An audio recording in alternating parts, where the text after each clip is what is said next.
Yeah, I mean, the only thing that these social media companies are doing, you see the little labels there where it's AI generated and things like that, but it's just going to continue to get to a point where it's easier for those things to slip through. Nobody's going to care. I mean, who's going to save you? You have to save yourself. You have to get savvy, aware. But even like, I consider myself chronically online, obsessed with tech, all of that stuff. But I still find myself accidentally clicking on links and stuff like that. I did that like a month ago. I ended up having somebody spend $53 at a McDonald's in Pakistan. So I'm somebody who feels like I'm savvy, but I still fall for this stuff. So you just have to continue. You can't rely on these companies to police it. You can't rely on the government to police it. If you want to be savvy and avoid these scams, you gotta study up, figure it out. But best of luck to you, because I think it's too real to really discern what's going on. And it's not, this whole AI stuff, it's not just changing the economy, it's changing all of the rules of trust. We can't trust companies, we can't trust influencers, we can't trust ourselves, can't trust our family. Anything right now. It's funny when you just raised, I never thought about it this way, but AI is using this dopamine response. It's like a drug for us. I click on things all the time. I go, yeah, I want to see that. And then it's like a bunch of ads, and it's a photo gallery, and it's all this spam. It's totally fake bot stuff. Mm-hmm. But my human brain wants to see these things and get a response as a human. Isn't it interesting that we have now created AI as algorithms to kind of appeal to what makes us tick and ways to get a little bit of positivity and a little bit of a rush? It's like a drug, all based on human behavior, which is interesting. It's like, how far will it go when it kind of replaces that human behavior? Time will tell. But I am concerned as well, with this hype meeting irresponsibility and sometimes criminality, like we're talking about with these deepfakes. What's really going on here? We don't trust it on social media. Then again, it's breaking even on Wall Street. It's like, is it good? Is it bad? Is it fake?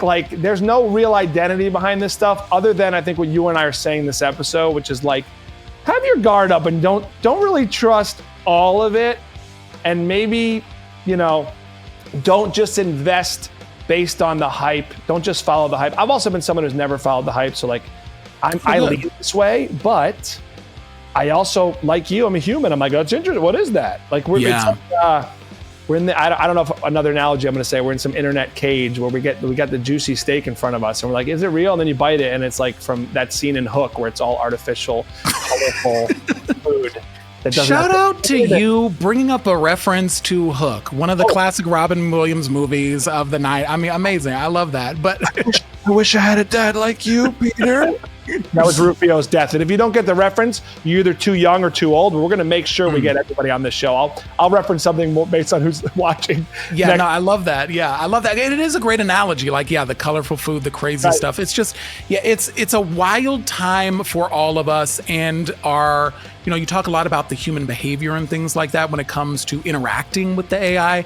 But also, we have to remember that it's human behavior that dictates the market. That market that goes up and down, it's all just based on our own emotions of fear and greed. It just comes down to that. And I think that we have to decipher through a lot of these headlines because a lot of them are purposely trying to make us fearful. AI is coming for our jobs. AI is going to, take over the world and you're all going to live in caves. There's a lot of fear, but we have to kind of disseminate between what's real, what's not. Good luck, because we've been staring at this stuff, doing research for several days.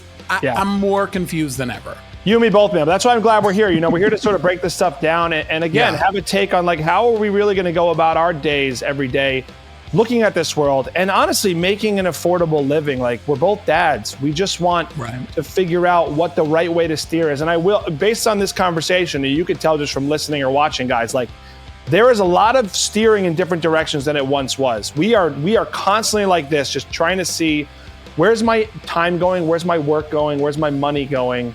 Way more, there's so much more distraction in this space than there once was. And I know I keep talking about, I romanticize the old days, people just listening to jazz, smoking cigarettes. I go to work, I go home, and now we can afford a boat. It's not necessarily how it was either, but I just think we are at a time that's so influenced by all this.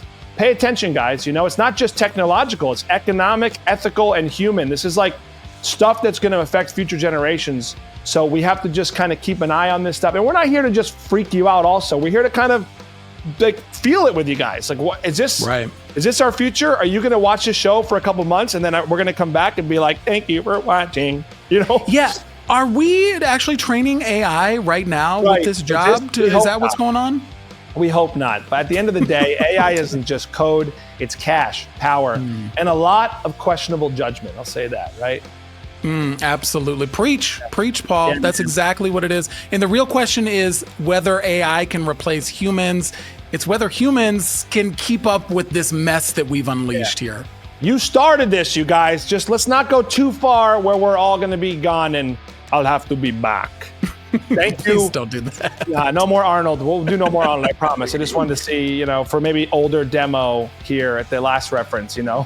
Get to the chopper. The chopper. Guys, next episode, we're going to talk about tracking another tech revolution and see who's really cashing out and who's left holding the chips. Thanks for watching and listening to Angry Capital. Make sure to subscribe. Come back. We're going to be here all the time, right, Arthur? Absolutely. We're going to be here as long as they allow us to be here. Yes. And guess what, guys? We will never be AI, but we will be here for you. We'll see you next time. Peace. This show is sponsored by Galileo FX, the only automated trading software that shows you the wins and losses before you buy. Learn more at store.galileofx.com.